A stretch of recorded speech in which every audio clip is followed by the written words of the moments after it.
हा प्रयत्न दुर्दैवी आहे, खेदजनक आहे. याचा निषेध करावा तेवढा कमीच आहे. शेवटी आपल्या सगळ्या जनतेची जबाबदारी आहे लोकशाहीमध्ये ही संविधानाचा सन्मान राखला पाहिजे, कारण आपल्या देशातला सगळ्यात महत्त्वाचा ग्रंथ कोणता असेल तर तो संविधान आहे. आणि त्यामुळे त्याचं संरक्षण रक्षण प्रतिकृती असत नाही करणं आपलं कर्तव्य आहे आणि ते बजावण्यात निश्चित कमतरता इथं झालेली आहे. निश्चित भावना सगळ्यांच्याच आहे, फक्त दलित बांधवांच्याच भावना आहे अशातला काही भाग नाही. सर्व जाती धर्माच्या जनतेच्या संविधानाच्या प्रती ते अतिशय संवेदनशील आहेत आणि या संवेदनशीलतेनंतर लोकशाही मार्गाने आंदोलन सुद्धा इथं झालं. परंतु याच्यात व्यापाऱ्यांचं ज्या पद्धतीनं नुकसान मारठोक करण्यात आली हे सुद्धा दुर्दैवी आहे.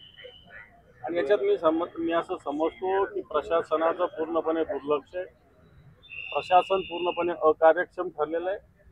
अशी घटना घडल्यानंतर ताबडतोब या ठिकाणी विशेष कृती दल यायला पाहिजे होतं, कुठून तरी माग व्हायला पाहिजे होतं जर परमिट नसेल तर.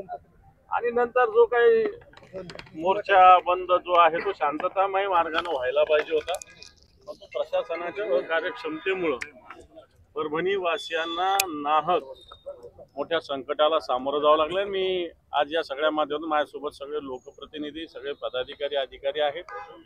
मी जनतेला आवाहन करेल, शांतता सगळ्यात महत्त्वाची आहे. आपलं शहर शांततामय पूर्ववत व्हावं.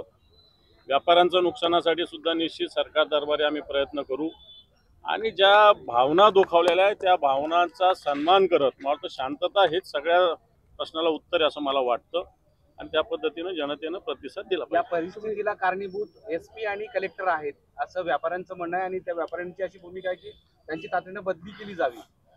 एसपी आणि कलेक्टर हे जरी व्यक्ती असले तरी यांना कुठून तरी काहीतरी आदेश घ्यावा लागतो, कारण एसपी इमिजिएट काही गोष्ट पावले उचलू शकत नाही. कलेक्टर सुद्धा इमिजिएट काही पावलं त्यांचे हात बांधलेले असावेत वरच्या कोणाच्या तरी आदेशामुळं असं मला वाटतं.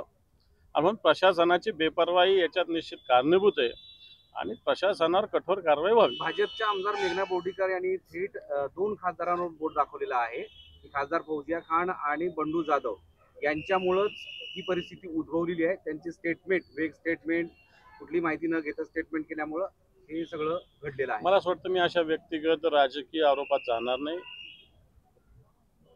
कोणते खासदार आमचे खासदार अन्य कोणी खासदार आणि त्यांच्यावर मी टीका करणार नाही, कोणत्याही राजकीय पक्षावर मी टीका करणार नाही. मला वाटतं हे अतिशय अपरिपक्वतेचं होईल राजकीय कोणावर आरोप करणं. प्रशासनच याला जबाबदारी एवढं मी स्पष्ट त्यांची चौकशी करावी अशी मागणी केली त्यांनी. त्यांची चौकशी करा. दोन्ही खासदारांची चौकशी खासदारांचा काय संबंध येत असतो त्याच्यात? खासदार दिल्लीमध्ये बसलेले, चौकशी करायची तिथल्या प्रशासनाची झाली पाहिजे. प्रशासनाने वेळ का लावली त्याची झाली पाहिजे.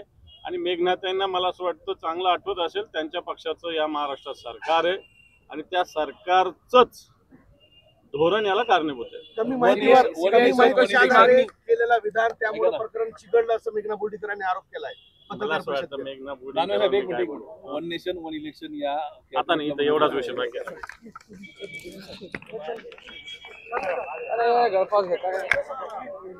कुठं गेलो होतो